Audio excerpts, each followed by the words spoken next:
Hey guys, and welcome back to Pop Pixel. I hope you're all doing well. In today's video I'll be taking you through a very simple one light setup, but then we'll be going into Photoshop and seeing how we can use the generative fill to create some really nice images. So first things first, as you can see in this first clip, I've just set up my scene. I have my products on a block and then my light at quite close to my product, facing at a downwards angle. So what I wanted to do in this is capture a picture of the products really nicely lit, and then a separate picture of the background being lit nicely, because I wanted to composite those together in Photoshop. So in order to do that in Photoshop, I needed to get two separate images, one of the backdrop and one of the products, and then so I can gather that all in and put that into Photoshop. So that's what I'm doing right now. I'm just making sure that the lighting is exactly where I want it to be, and it's highlighting all the areas of the products that I want it to be. So I actually wanted the right side of the product to be quite dark. I wanted it to be quite of a moody scene. I wanted the product to be a little bit moody, so we're just using one light. We're not using any reflectors on the right hand side, and we're just taking images of that. And in the next clip you will see that I'm just showing you the setup of what's going on, where the camera is, where the lighting is, and how far it is from the scene.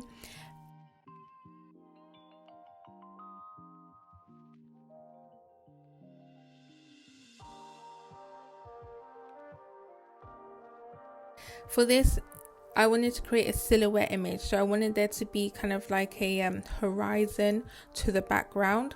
So I placed my GODOX AD600 Pro facing towards the background with its reflector on it, and it created kind of like an oval glow effect, which I really like, which you'll see in a minute when we go into Photoshop.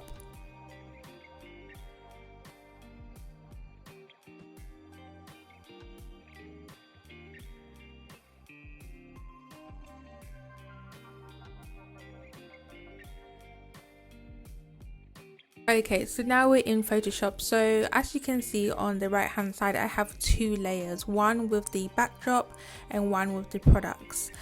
So we're going to just be merging those two layers together. So I've just marked the first layer, which is of the product, and I've made it a black mask because we're going to cut that out. And what I'm doing is I'm putting the image of the product on the background image. And that's just how you do it. You just create a mask, a black mask, and I've just cut out the image. So I've just used the object selective tool to create a mask around the image, and now I'm just painting back in the product, but only the products, onto the glowy background. So I hope that makes sense, but it's very simple, very straightforward. All you want to do is create a selection around your product, make sure that it's on a mask layer, and then paint back in that selection onto the background that you want it to be on. That way we're not getting any of the other things from that image, and it's just the products, and then we can have that nice glow, as you can see in the image from the background. So I just spent some time doing that, making sure everything was intact and how I liked it. And in the next clip I just went through and made sure I tidied up everything. As you can see here, I'm just showing you the difference and what's going on, because there was a lot of there was a lot of dirt and stuff on the products that needed to be gone. So I just spent some time going in there and fixing up everything so it all looks spotless.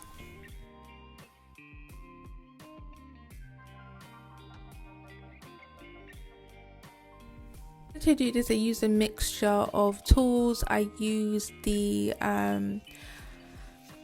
spot healing brush tool, I used the clone stamp tool, I used I think those were the two main, and the patch tool as well, just to make sure that everything was, you know, how I wanted it to look.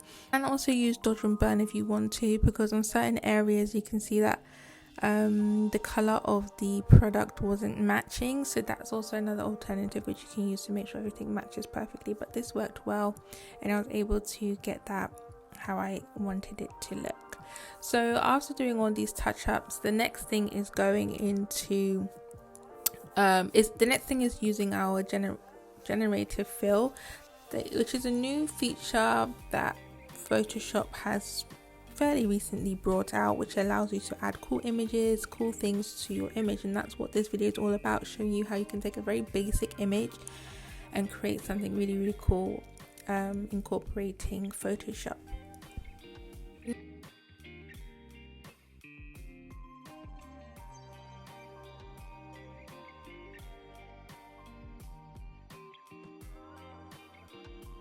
Now we are at the creative fill section. All you need to do is highlight a section where you want it to generate a fill, and then type in what you want. So I really wanted to incorporate some blueberries and that kind of vibe because it very much matched with the product.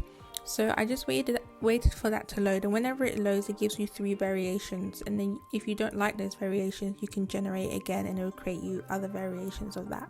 So I was going for a very cosmic, natural ingredients look because the product is a cosmic collection line. So I added in blueberries. I also later on added in some strawberries and some bamboo sticks because bamboo is also in the product as well.